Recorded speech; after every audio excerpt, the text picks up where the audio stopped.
Hello, so this is my first book journal video. This is just to give myself a record of the books that I have read that have future books continuing the story so that I can remember what I need to remember before reading the next book in the series instead of having to reread the whole thing over again, which is what I just did yesterday for Illuminae by Amie Kaufman and Kristoff.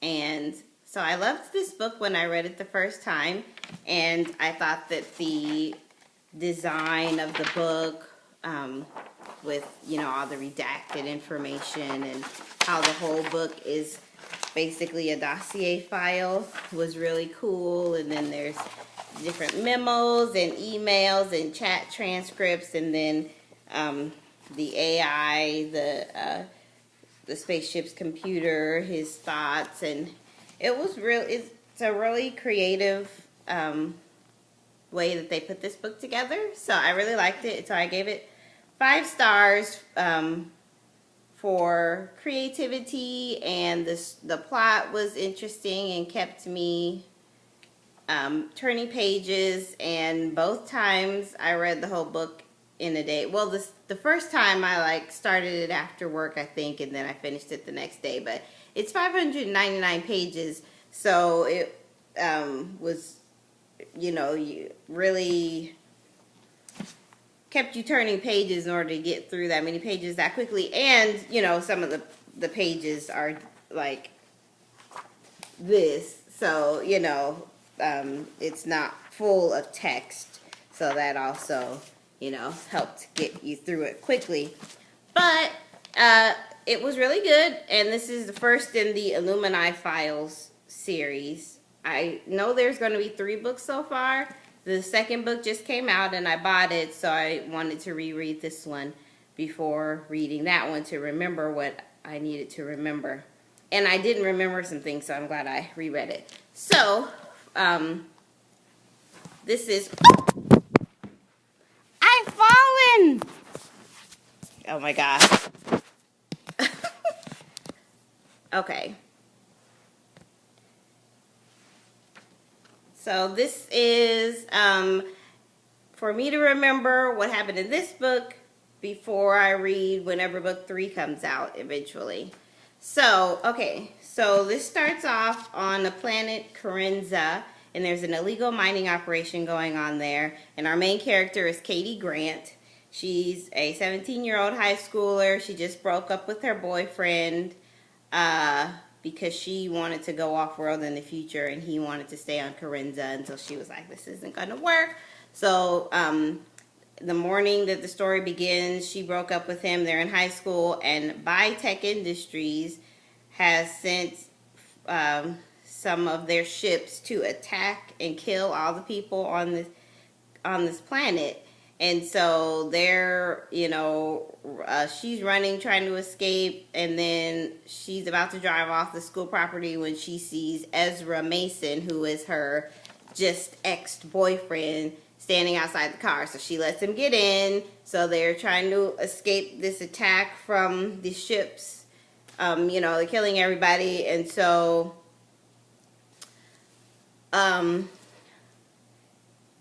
Katie's mom is a pathologist, and her cousin Asha worked at the hospital too. And then Ezra's dad worked at the mining refinery. So Ezra gets injured, and they're trying to escape. So there's one ship, the Alexander, that is that works for the UTA, which is like the police for all of the universe. And so they hear the distress call from Karenza, and they come and rescue who they can. They destroy all of the ships or incapacitate them except one, the Lincoln. So the civilians are escaping onto these ships for their running for their lives. So there's 3 ships that end up escaping with civilians. The Alexander, which is the big battle carrier that comes to their aid, and then the Hypatia, which is a medical research vessel, and then the Copernicus, which is like a freighter. So Katie ends up on the Hypatia with her mom, and then all the wounded people are being taken to the Alexander. So Ezra ends up on the Alexander. So, okay. Basically, when Vitek attacked Corinza, they attacked with a biological weapon, and they set it off near the refinery. So the people that were near the refinery were infected, and those people were evacuated to the Copernicus, because that was the closest ship to them. So on the Copernicus, all these people are getting sick, and they don't realize until after a while that this is like from the attack, and it's a biological weapon, and it's a virus that it's mutating, and the people just keep recatching it because they're on this ship and they can't go anywhere, and it's airborne. So basically all the Copernicus people are infected, and this virus, it eventually turns people psychotic, and then like this guy killed all of his family and like cut their eyeballs out. Like some of the stuff that did get gross, I didn't remember that. So if you like zombie books, this is kind of like a zombie book. Because the people, once they go psycho, then they're just killing people for no apparent reason. So they're still semi-conscious though, like zombies are kind of no brain, but these people still have brains, but they're just crazy, basically crazy killers. So Aiden is the artificial intelligence computer on the Alexander, and it senses that all the people in Copernicus are basically, so it blows up the Copernicus, and the people are like, what the heck? Like, Aiden's gone crazy. So they take it offline, and then, before they did that, it was telling the fighter pilots, which Ezra is one, because he's been trained now to help. They've conscripted the civilians to join the military to help them get back to, because they have a jump drive on the ship that can help them get back to the rest of civilization quick, but it's been disabled. And so they are trying to get to the next space station, which is where Katie's dad is, and the Lincoln is chasing them. So they're trying to get there before the Lincoln catches up with them and kills them all to cover up this attack that they did. So Ezra and the fighter pilots, the computer's telling them to kill these escape shuttles that are coming from Copernicus. They don't know about the virus, so they're just thinking the computer's gone crazy. So they let the shuttles get onto the Alexander. And I was like, no, like, the stupid computer should have just said it. These people are all infected. There's no cure. If they get around you, they're going to infect you. So, I mean, either keep them isolated so they can kill each other off, or, but they might have got control of the ship controls and then tried to crash into another ship. Who knows? So the computer was just trying to save them, but they didn't know. And I'm like, if you guys would just communicate the truth, then, you could understand what's going on, and some of this problems in the future would have been avoided. So, okay. So then so they take Aiden offline because they think he's crazy.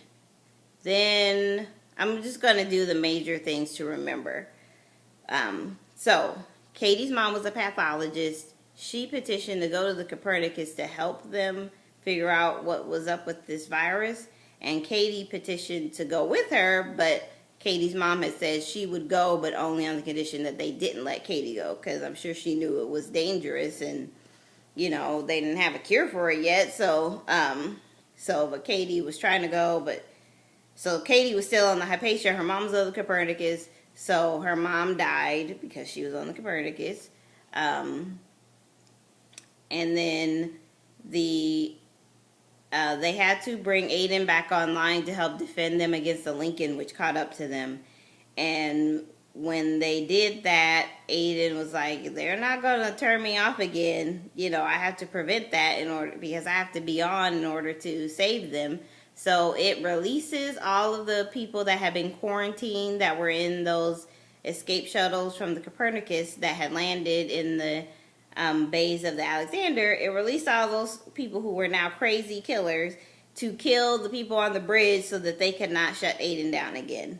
So one person escaped, who was Byron, and he was a computer whiz. So he went to like physically chop up Aiden's computer hardware in order to shut him off. So Aiden tricked Katie by pretending that it was Ezra who was over on the Alexander trapped, and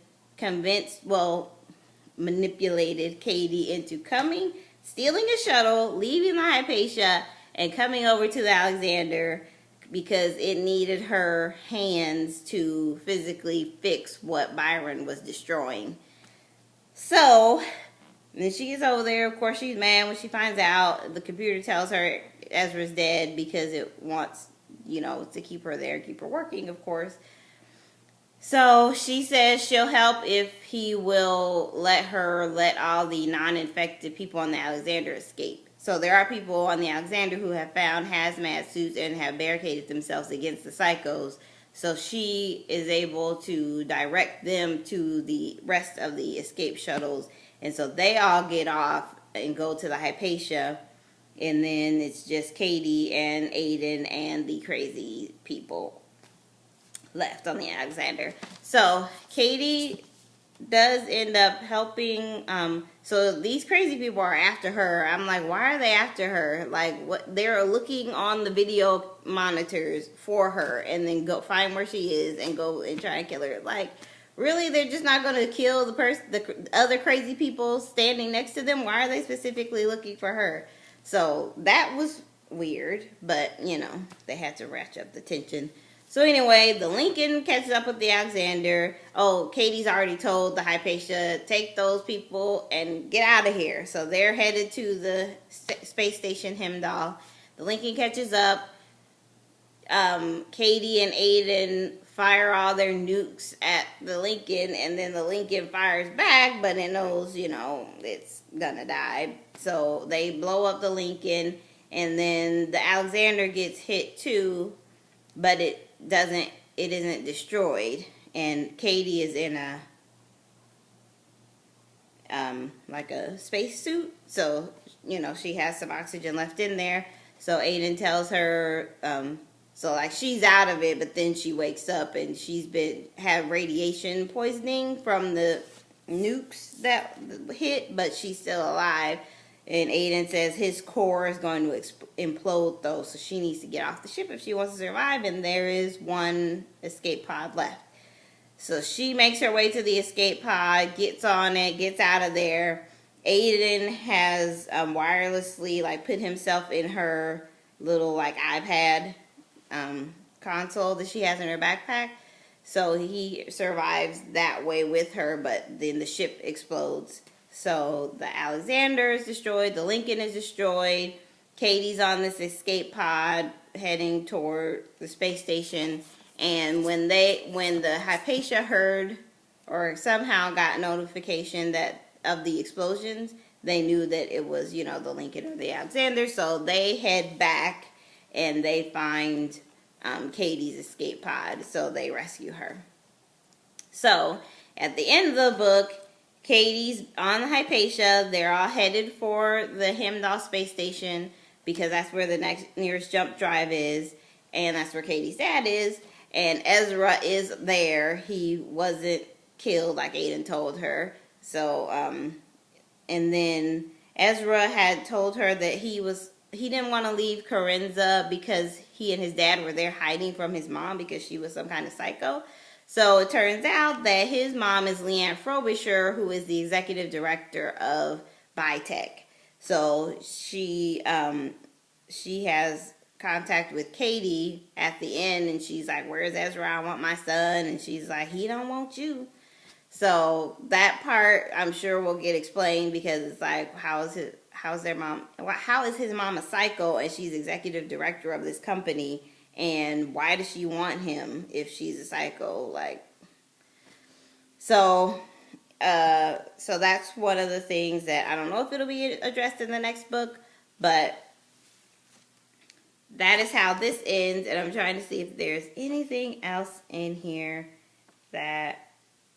No, I think that's it. Katie's really good at computer stuff, so that was it for Illuminae, book 1, and then book 2 is Gemina, and I think that one, Bitech was doing stuff at the Hemdahl station because they didn't let the emergency help us beacons get through to anyone, so they had to have someone on Hemdahl preventing their transmissions from getting through. So I think Gemina is going to look at whatever was going on there. And then maybe book 3 will be like merging the 2 timelines and then going forward. And we might find out what the deal is with Leanne Frobisher.